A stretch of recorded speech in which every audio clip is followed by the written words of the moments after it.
ایک چھوٹا سی محلہ میں رفیہ بیگم اپنے بیٹے سامی کے ساتھ رہتی تھی۔ رفیہ بیگم ایک سخت مزاج عورت تھی۔ زندگی نے انہیں کٹھن بنا دیا تھا۔ ان کا بیٹا سمی شہر میں نوکری کرتا تھا۔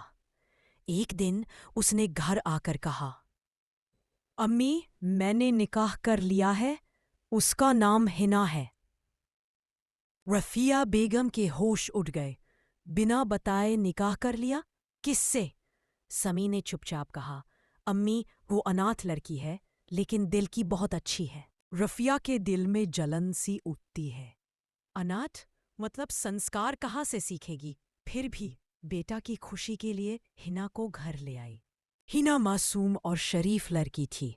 صبح جلدی اٹھ کر گھر صاف کرتی، چائے بناتی اور ہر وقت امی کے منہ سے ایک پیار بھرا لفظ سننے کا انتظار کرتی۔ لیکن رافیہ بیگم کا دل کبھی پگھلا نہیں۔ ان کے ہر لفظ میں شکایت تھی۔ کھانا اتنا تیکھا کیوں بنایا؟ یہ کام ایسے نہیں ہوتا۔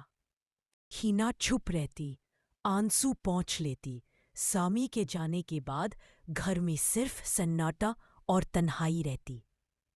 ایک دن رفیہ بیگم کی طبیعت اچانک خراب ہو گئی۔ بخار، کمزوری اور کوئی دیکھ بھال کرنے والا نہیں۔ سامی تو شہر میں تھا۔ تب ہنا نے پوری رات ان کے پاس جگ کر ان کی دیکھ بھال کی۔ پیشانی پر پانی رکھتی، دوا دیتی اور دعا کرتی، یا اللہ میری امی ٹھیک ہو جائے۔ صبح جب رفیہ کی آنکھ کھلی، انہوں نے دیکھا ہنا ان کے پیروں کے پاس سوئی ہے۔ آنکھوں کے نیچے تھکان، لیکن چہرے پر سکون۔ اس لمحے کچھ ٹوٹ گیا رفیہ کے اندر، ان کا غصہ، ان کا اہنکار۔